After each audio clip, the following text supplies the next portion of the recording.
Nós estamos de volta com o programa Eclésia e como o Padre Guido não cansa de falar, um tema sempre belíssimo a gente procura trabalhar aqui no nosso programa. Hoje estamos falando do Novo Testamento e claro que ao falar do Novo Testamento a gente se refere à missão de Jesus Cristo, dos apóstolos e aos livros que contêm esse conjunto do Novo Testamento. Padre Guido, a gente saiu aqui do bloco questionando um pouco a questão do Apocalipse. Eu fiz uma pesquisa e me impressionei, padre. Claro que a gente tem esclarecimento através de outros meios, mas na internet, como o Apocalipse está associado à ideia de fim de mundo, de medo. É isso mesmo ou tem outro sentido? Claro que tem outro sentido. Simone, o livro do Apocalipse foi escrito no ano 98, 99, quando estavam soprando ventos muito contrários à igreja. O autor, São João, fez questão de usar uma linguagem exatamente apocalíptica, feita de imaginações, de bichos, de fogo, de terror, né, que pode aparentemente dar um sentido negativo. Por quê? Se ele tivesse usado uma linguagem bem clara, este livro teria sido logo jogado fora ou até queimado. Sendo que neste livro ele quer dizer que se realiza a guerra entre o bem e o mal, com a vitória final do bem sobre o mal, mesmo com muito sangue derramado. Ele fala também, né, das tempestades que a igreja iria enfrentar, perseguições, etc. Se ele tivesse usado o nome dos imperadores que estavam vivendo, imagina como é que este livro já teria sido destruído na hora. Então, peraí, vamos ver se eu entendi, padre. Quer dizer que foi um livro escrito numa época em que a igreja estava enfrentando até perseguições. Sim. E é uma linguagem simbólica. Simbólica, exato. Que símbolo usado aí, padre, o senhor poderia esclarecer melhor para a gente? São 21 os símbolos usados no livro do Apocalipse, né? Por exemplo, o cavaleiro que está em cima de um cavalo branco é Jesus triunfante. Aquela mulher no deserto é imagem também de Nossa Senhora, que dá à luz um filho, né?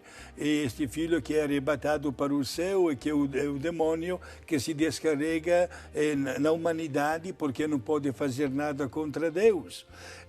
São os vários símbolos que aparecem constantemente. O dragão com 7 cabeças representa exatamente a cidade de Roma, né?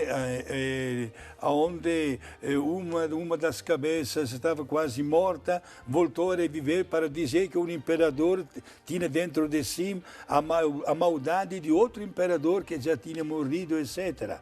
Ele usou, São João usou uma sequência de símbolos, não com a finalidade de dar medo nas pessoas, nos leitores, mas para mostrar que a igreja estaria enfrentando um momento muito difícil, mas com a vitória garantida, a vitória final.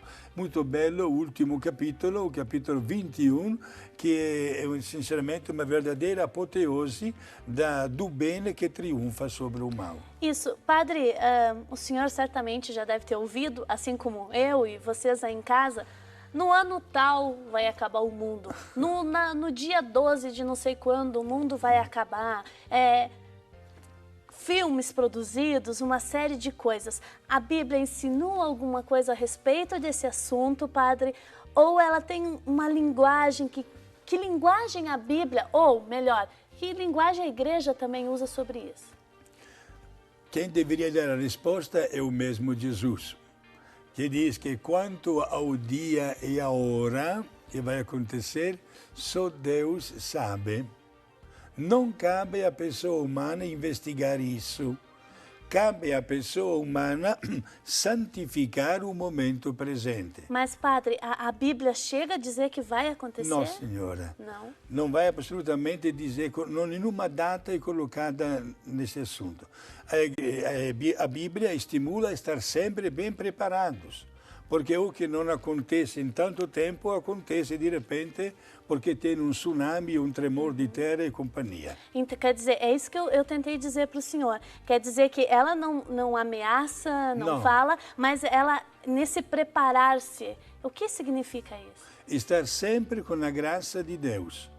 Esta que é a melhor preparação de viver o nosso momento presente. Aquela pessoa que vive com essas imaginações, ou pior ainda, com até meios de comunicação, a senhora assinou filmes e outras falsas profecias que a mídia apresenta com facilidade e que confunde a inteligência do homem. Cuidado, porque Deus não quer que uma coisa desta se torne prioritária.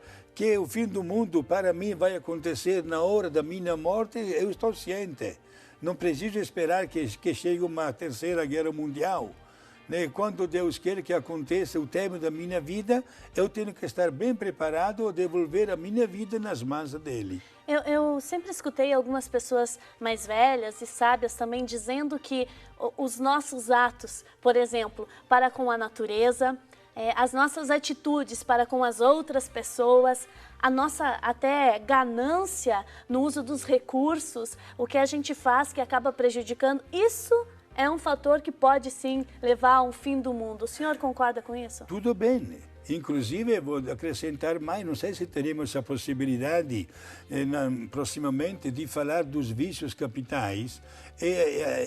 Além dos 7 vícios tradicionais, a Igreja aprovou hoje uma sequência de vícios contra a natureza e que exatamente destrói o equilíbrio que Deus colocou no mundo. E, portanto, isto dá bola, como se diz, para criar uma imaginação completamente negativa. Então vamos fazer um acordo. Olha, no próximo programa Eclésia, os 7 pecados capitais, a gente vai trabalhar aqui e o Padre Guido vai poder aprofundar mais sobre cada um deles.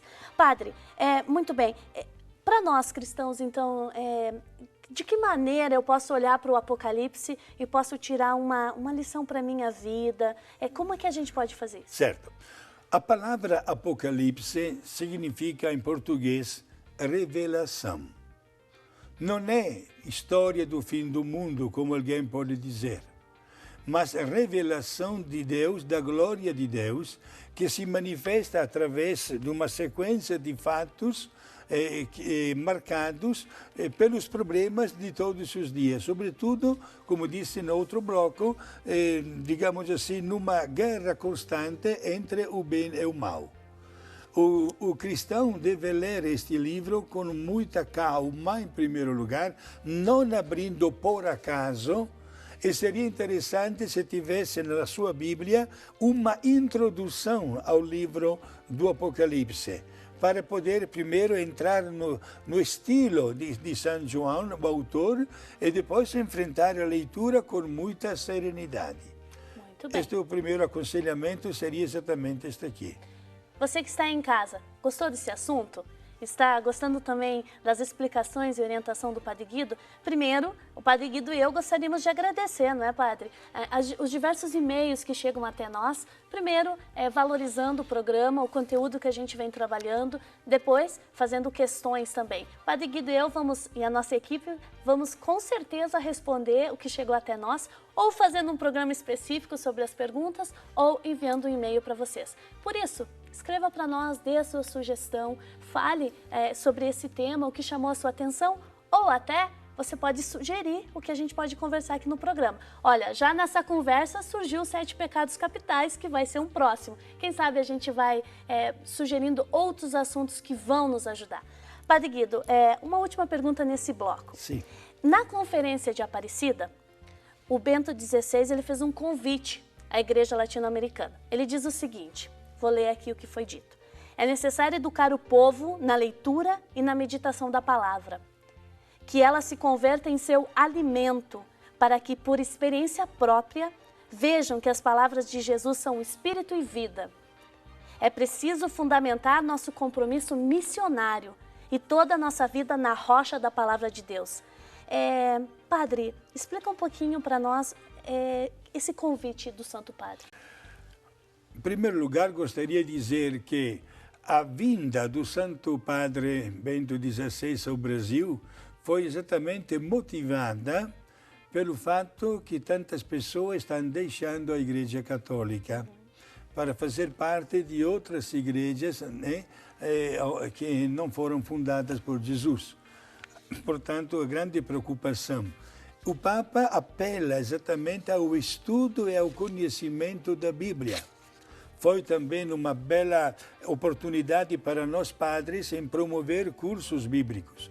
Porque, minha gente, como diz aquele provérbio, né, que o amor aumenta através do conhecimento, temos que aprofundar a palavra de Deus.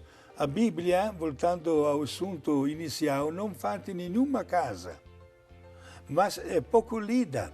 Deveríamos ler e aprofundar melhor a palavra de Deus. Portanto, quando se lê a palavra de Deus, ninguém de nós pode ficar de braços cruzados, porque esta palavra alimenta a nossa vida, até o ponto que, até no nosso estilo de vida diário, devemos mostrar que nós possuímos o valor da palavra de Deus. É muito fundamental isso. A catequese não deve ser uma catequese só inicial, de uma criança que se aproxima do sacramento da Eucaristia ou da Crisma e termina aí. Não, mas a catequese dá uma formação permanente. E na formação permanente, o primeiro lugar é o estudo da Bíblia. Okay. Por isso o Papa insiste muito para que este livro seja difundido e mais lido ainda, porque precisamos entrar a fazer parte cada vez mais do grande rebanho dele. Muito bem. E no próximo bloco, Jesus Cristo. Quem foi esse homem que mudou o rumo da história? Nós vamos conversar a seguir.